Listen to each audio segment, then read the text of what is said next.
नमस्कार दोस्तों, कैसे हैं आप सभी। मैं आशा करता हूं, विश्वास करता हूं कि आप जहां भी होंगे स्वस्थ होंगे, मस्त होंगे। दोस्तों, मैं एक बार लवकुश फिर आपके ही अपना यूट्यूब चैनल लवकुश कुमार राधे राधे स्वामी में स्वागत करता हूं। दोस्तों, आज हम लोग जो होते हैं, आज हम लोग द्वंद्व समास पढ़ेंगे। मैं इससे पिछले वीडियो में आपको समास में आपको द्विगु समास में जितने भी अपवादे थे, जितने भी बातें थी जो आप लोग अनजान हो उससे, वो मैं आपको बताई थी। उसी तरह आपको मैं आज द्वंद्व समास जो होता है, आज द्वंद्व समास का महाखंडन करने वाले हैं। इसलिए कुछ चंद लाइनों के अनुसार हम चाहेंगे कि इस वीडियो को हम शुरू करेंगे। कहा गया है कि दूध को दूध है और पानी की पानी कह दूं, दूध की दूध है और पानी को पानी कह दूं, मेघ की वर्जना दरिया की रवानी कह दूं, ये भी चुप रहे तो कुछ कह नहीं पाऊंगा। दोस्तों, जरा सा साथ दीजिए, इस जरा सा साथ दो तो दुनिया की कहानी कह दूं। तो दोस्तों, इसी चंद लाइनों के साथ आपके मैं वीडियो को स्टार्ट कर रहा हूं। जय हिंद। आप जो होते देखेंगे, आज समझेंगे द्वंद्व समास। आज समझेंगे कि द्वंद्व समास क्या होती है। आज YouTube में आप पहली बार ऐसा जो होते हैं आप देखेंगे कि ऐसा भी सब कुछ छिपा हुआ था। आज मैं आपको बताने वाला हूं। बस मेरे साथ आप 5 से 7 मिनट का वीडियो देखिए, आपको जो होता है पूरा आज के बाद द्वंद्व समास और द्वंद्व समास के विग्रह आपको समझ में आएगा। तो चलिए देर न करते हुए वीडियो को स्टार्ट करते हैं। तो दोस्तों, सबसे पहले देखिए ऊपर में लिखा गया है कि द्वंद्व समास जो होता है वो क्या होता है। द्वंद्व समास देखिए, द्वंद्व समास क्या होता है।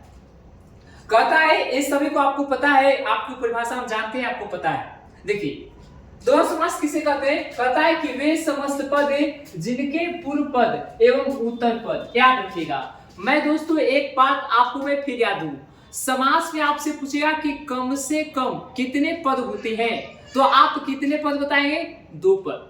कम से कम कितने पद होते हैं। 2 पद। और मैं आपको पद भी बताया था कि पद किसे कहते हैं। एक बार हम चाहेंगे कि पद को भी जो होता है, पद को आपको फिर से बताते हैं। देखिए पद क्या होती है।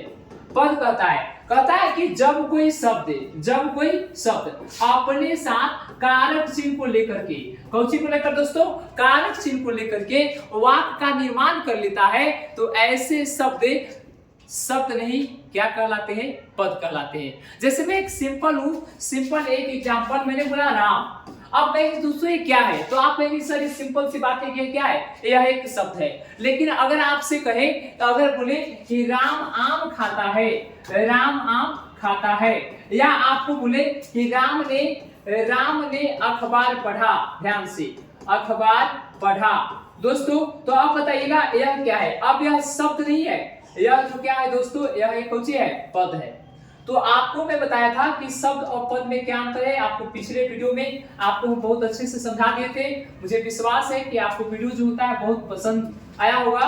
और सबसे पहले हम चाहेंगे, आप सभी को बधाई देना चाहेंगे कि आप सभी ने बहुत से कम समय में मुझे इतना दुलार प्यार दिए। और सबसे पहले मैं अपने गार्जियन समान विकास सर, मनीष सर और मेरे सहयोगी करता रोशन सर को मैं धन्यवाद करता हूं कि आज आपके आशीर्वाद से आज मात्र 5 दिनों में 500 से जो होते हैं प्लस सब्सक्राइबर हो गया है। इसके लिए आपको दिल से धन्यवाद। मैं दोस्तों आपको विश्वास दिलाता हूं कि जिस प्रकार मुझे आप विश्वास भरोसा दिलाए हो, उसी प्रकार आपको मैं विश्वास दिलाता हूं कि दुनिया में कभी भी किसी एग्जाम में बैठ जाओ, अगर हिंदी ग्रामर से अगर दिक्कत होगा तो वहां पर मुझे याद कर लीजिएगा।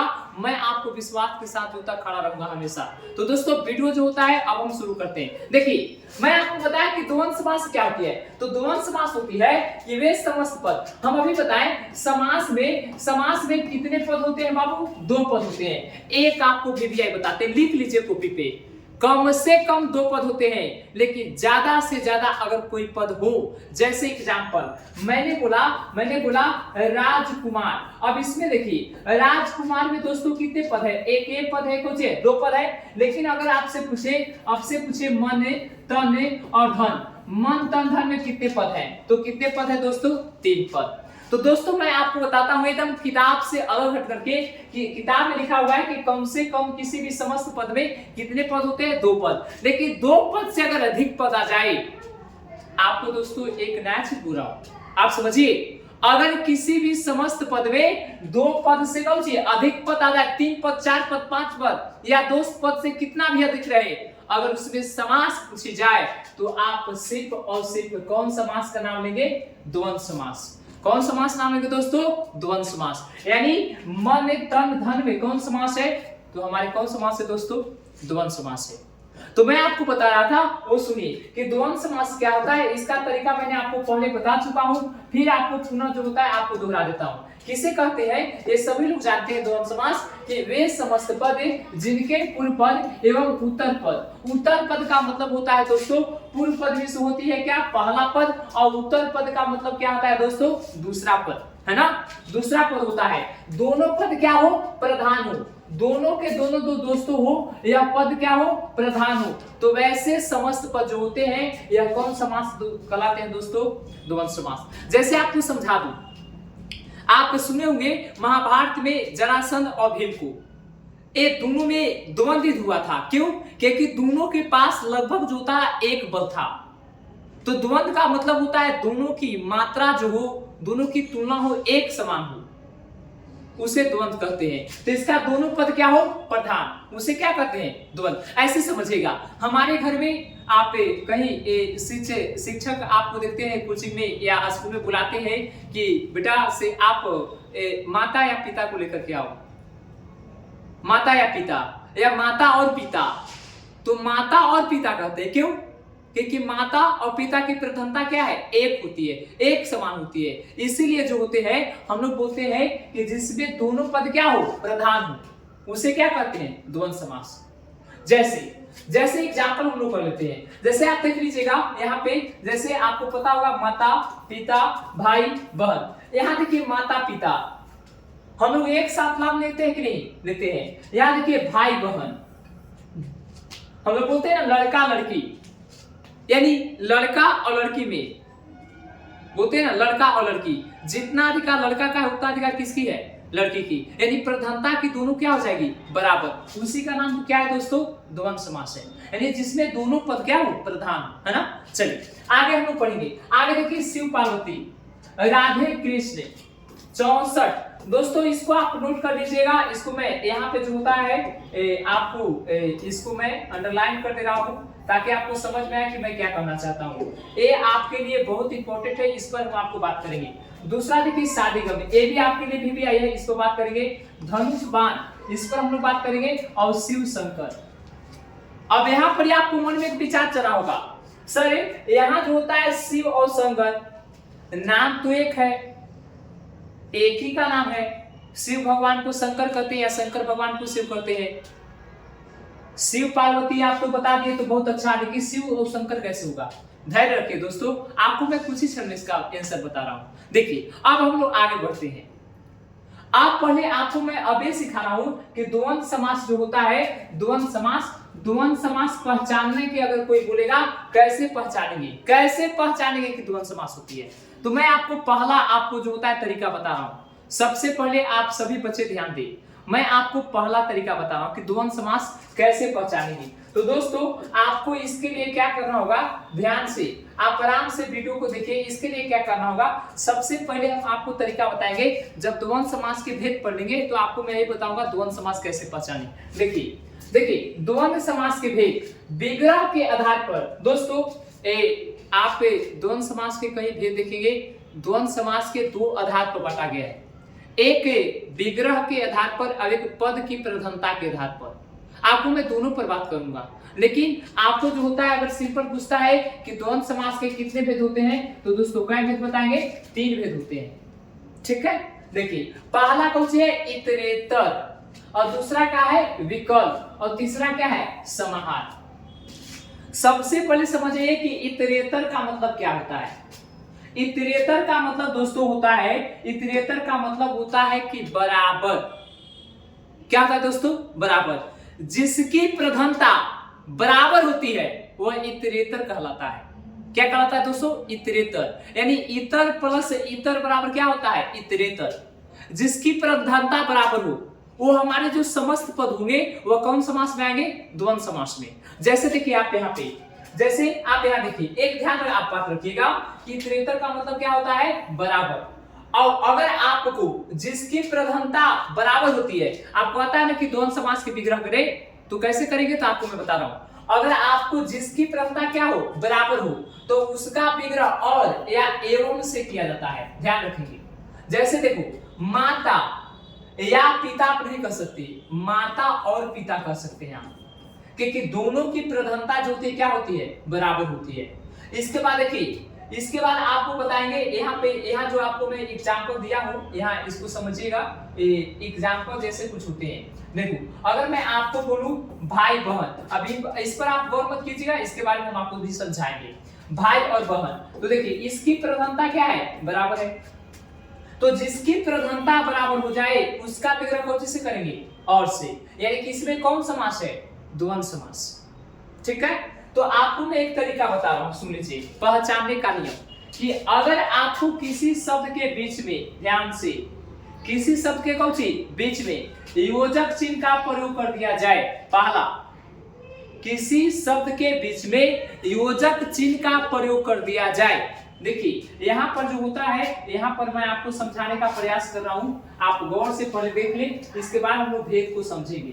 देखिए देखिए क्या है वो समझिए। मैं आपको कह रहा हूं कि आपको द्वंद्व समास पहचानना है, कुछ मत करो, आप सिंपल से देखो, अगर आपको किसी शब्द के बीच में योजक चिन्ह रहे या न रहे, ध्यान से, चाहे यह योजक चिन्ह होगा या नहीं होगा, और एने वाला जो पद होगा इधर वाले पद से या तो विपरीत होगा, विपरीत का मतलब कुछ होता है दोस्तों, विलोम, या विलोम के जैसे होंगे।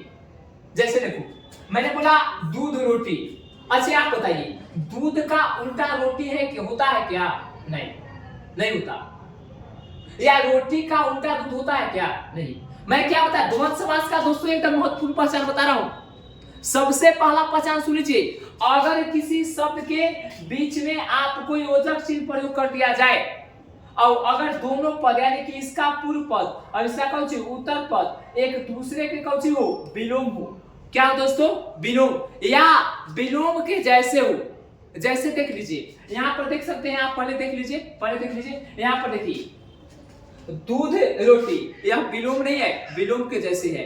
अच्छा यहाँ दोस्तों आप बात कर लीजिए, देखिए यहाँ पर देखिए कपड़ा लाता, यह विलोम शब्द नहीं है, लेकिन विलोम के कौन सी है, जैसे है। यहाँ देखिए बहु बेटियां, बाल बच्चे, साग पात, दाल रोटी, दोस्तों ये सब जो होते हैं यह विलोम के जैसे हैं।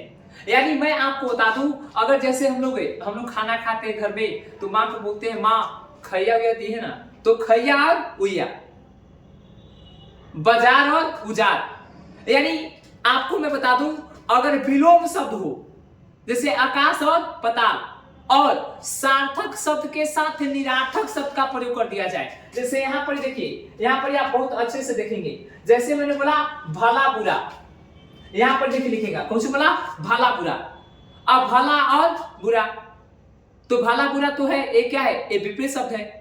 लेकिन अगर आपको कह दिया जाए कि सार्थक निरार्थक, जैसे यहाँ पर देखिए बहु बेटी, बाल बच्चे, साग पात, दाल रोटी, तो दोस्तों ऐसे अगर शब्द मिलेंगे तो कौन शब्द मानेंगे, द्वंद्व शब्द मानेंगे। फिर समझिए, अगर किसी शब्द के बीच में योजक चिन्ह लगा दिया जाए और योजक चिन्ह के पूर्व पद और उत्तर पद एक दूसरे के विलोम हो, उल्टा, माता पिता, भाई बहन, चाचा चाची, मौसा मौसी, आकाश पताल, सीताराम, राधे कृष्ण, शिव पार्वती, तो ये सब होता है विलोम शब्द। लेकिन आपको ये द्वंद्व समास हो जाएंगे, लेकिन इसमें और द्वंद्व समास होते हैं, क्या होते हैं वो सुन लीजिए। तो अगर आपको दोस्तों, अगर आपको देखो यहाँ पर देखेंगे, यहाँ पर देखेंगे, यहाँ पर देखिए भला बुरा, शीतोष्ण, शीतोष्ण का मतलब क्या होता है, शीत कौन सी, उष्ण, तो शीत मैंने कौन सी, ठंडा, और उष्ण मैंने कुछ होता है गर्मी, यश अपयश, लाभालाभ, इस पर हम तुरंत बात करेंगे। तो दोस्तों मैं कह दे रहा हूं आपसे कि अगर विलोम होंगे, या कहने में, उच्चारण करने में लगेगा ना कि जैसे बोला, आप बोले ना कि कपड़ा लता है कि नहीं, कपड़ा लता, ये सब बोले, खाए हुई, आना जाना बोलते हैं ना, तो ऐसे जो शब्द आपको दोस्तों मिलेंगे, यानी आपको विलोम के जैसे होंगे, विलोम होंगे नहीं, विलोम के जैसे लगेंगे। तो वैसे जो समस्त पद होंगे, जैसे अपने बोले कि आना जाना, खेलना कूदना, तो खेलना उल्टा कूदना नहीं होता, लेकिन फिर भी द्वंद्व समास है। आईली गेली बोला जाता है ना, तो आपको ऐसे शब्द मिल जाएंगे दोस्तों। तो कौन शब्द होगा? हाँ, कौन दोस्तों होगा? द्वंद्व समास होगा।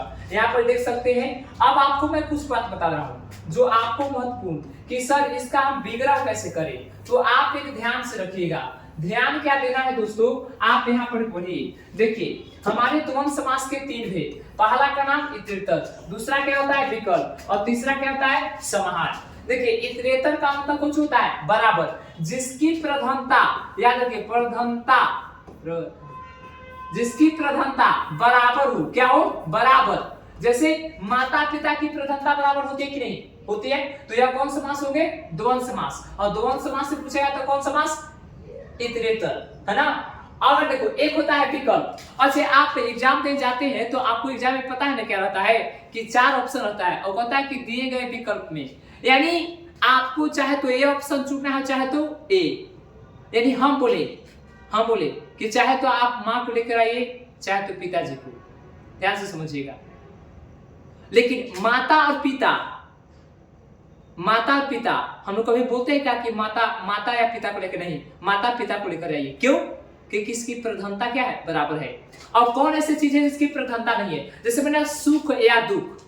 अच्छा एक चीज बताइए, आपको जीवन में जब सुख रहेगा तो दुख रहेगा क्या? नहीं। और जब दुख रहेगा तो सुख ना। जब आपको आंसू आएंगे तो क्या हंसी छूटेगा क्या? नहीं।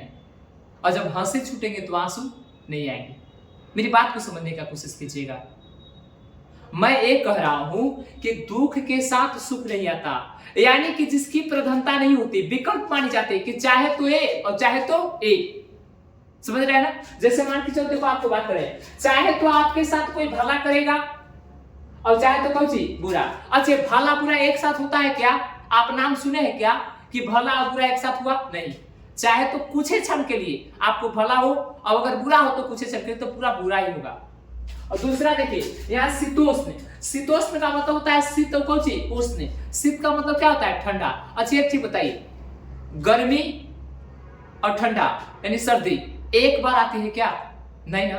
यानी कि इसकी प्रधानता अलग अलग होती है। तो जिसकी प्रधानता अलग अलग होती है उसका विग्रह कौची से करते हैं? या से, या कौची से? अथवा से। यानी चाहे तो ए ही और चाहे तो ए ही, यानी विकल्प ना, कि चाहे तो ए विकल्प का चयन कर लीजिए, चाहे तो ए विकल्प का चयन कर लीजिए। तो यहाँ पर इस समास दोस्तों कौन सा होगा? होगा तो द्वंद्व, लेकिन द्वंद्व में अगर पूछेगा तो कौन सा? विकल्प। आप देखो मैं आपको बता रहा हूं, अगर द्वंद्व समास पहचानना हो तो मैं आपको एक तरीका बताया कि भाई अगर आपको ये चिन्ह लगा हो या नहीं लगा हो, एकरा से उल्टा शब्द होगा, ठीक, या उल्टा जैसा लगेगा कि उल्टा है तो द्वंद्व समास, ठीक है। लेकिन अब आया कि इसमें से कौन से इतरेतर होंगे, कौन सा विकल्प, कौन समाहार। तो जिसकी प्रधानता समान होती है वह होता है कौन सा? इतरेतर। और जिसकी प्रधानता अलग अलग होती है वो कौन सा होता है? विकल्प। और दोस्तों जो हम लोग खान पीन में, ध्यान से देखिएगा, जो हम लोग आहार के समय क्या करते हैं? प्रयोग करते हैं, या खाने पीने में प्रयोग करते हैं। तो ऐसे में जो होता है, ऐसे में कौन सा समास होता है? कौन सा समास होता है दोस्तों? हमारे समाहार द्वंद्व होते हैं। जैसे देखिए यहाँ पर कपड़ा लाता, खैया हुइया, बहू बेटियां, ऐसे जो समास होंगे, दाल रोटी, आहार से संबंधित आ जाएंगे तो आपको कौन समास होंगे? द्वंद्व समास होंगे, है ना। दोस्तों आगे की ओर जो होता है, आगे हम लोग पढ़ेंगे। आगे क्या है, एक लास्ट में आपको द्वंद्व समास के तरीका दे रहा हूं, सुनो। एक मैं आपको यहाँ शब्द लिखा, देखिए ला भा ला। अब कुछ लोग समझेंगे कि ये सब कैसे होता है। एक होता है धर्माधर, एक कैसे होता है तो थोड़ा सा समझ लीजिए। लाभालाभ का समझ कीजिए, तो लाभ प्लस कौची अलाभ। और देखिए यह उल्टा है कि नहीं, लाभ माने कौची होता है? लाभ प्रॉफिट, और अलाभ माने कौची? हानि। तो आपको एक दूसरे के उल्टा है। अच्छा एक अब देखिए ये तो द्वंद्व समास हो गया, लेकिन पूछेगा कि इतरेतर है कि वैकल्पिक है कि समाहार है, तो क्या बोलोगे? ये एक बार आती है क्या? नहीं। चाहे तो लाभ है तो लाभ, हानि है तो हानि, यानी कि विकल्प में चला जाएगा, है ना। और ये धर्माधर, इसका संधि होता है धर्म प्लस कौची अधर्म। यानी कहने का मतलब दोस्तों कि चाहे तो आप धर्म पर हो पाए तो कौची अधर्म पर, एक साथ दोनों हो सकता नहीं है, यानी कि ये भी हो जाए कौची विकल्प में, ठीक है। अब हम लोग जो बात करेंगे द्वंद्व समास में, लास्ट जो होगा वो बिंदु मेरा क्या, ध्यान से सुनिए। मात्र आपको 1 से 2 मिनट और क्या है दोस्तों, देखिए यदि किसी शब्दों को यदि किसी दोस्तों संख्या को, यहाँ को छूट गया देख लीजिएगा, यदि किसी संख्या को अगर शब्द में हम लिखते हैं हिंदी में, ठीक है, अब अगर दोस्तों उसका अंतिम, जैसे मान के चलो हम बोले 20, तो 20 में अंतिम कौन आ रहा है 0। हम बोले 29, तो अंतिम में कौन आ रहा है 9। ध्यान से, अगर अंतिम में 0 और अंतिम में कौन 9 अगर आ जाए तो यह समास होते हैं कौन सा, द्विगु। अब अगर ये दोनों ना आए, जैसे देखिए यहाँ पर देखिए 60 लिखिए, तो 60 ऐसे होता है, तो 0 आ गया तो कौन समास होगा, द्विगु समास। 69 देखिए यहाँ पर 69 लिखा गया है, 69 यानी कि 69, यानी कहने का मतलब कि 9 है अंतिम में, तो कौन समास हो गया, द्विगु। एकरा वाला कोई और शब्द मिल जाए तो कौन समास होगा, द्वंद्व समास। जैसे देखिए 52, तो आप 52 लिखेगा तो ऐसे लिखेगा, यहाँ पर 0 है क्या, नहीं, 9 है क्या, नहीं, तो कौन समास होंगे दोस्तों, द्वंद्व समास। यहाँ देखिए 64, 6 और 4, यहाँ 0 है क्या, 9 है क्या, नहीं, तो यह कौन समास होंगे दोस्तों, द्वंद्व समास। दोस्तों मुझे आशा है कि आपको ये वीडियो पसंद आई होगी, तो मैं इसी के साथ आपको जो होता है आज की वीडियो में समाप्त कर रहा हूँ। और बहुत शीघ्र आपको जो होता है अलंकार का लाइव क्लास आ रहा है, तो सभी दोस्तों के साथ शेयर कर दीजिए। और सभी जितने भी हमारे स्टूडेंट है, करतार कोचिंग क्लासेस के जितने भी स्टूडेंट है, या जहाँ से हंसपुरा क्षेत्र से या किसी भी क्षेत्र से जो स्टूडेंट जो है, वो सभी लोग लाइव क्लास में जुड़े और अलंकार का लाभ उठाएं। जय हिंद दोस्तों। अगर किसी प्रकार की आपको समझ ना आई हो तो आप एक बार कमेंट करेंगे, आपको जो होता है आपको फिर से पुनः समझाया जाएगा। जय हिंद।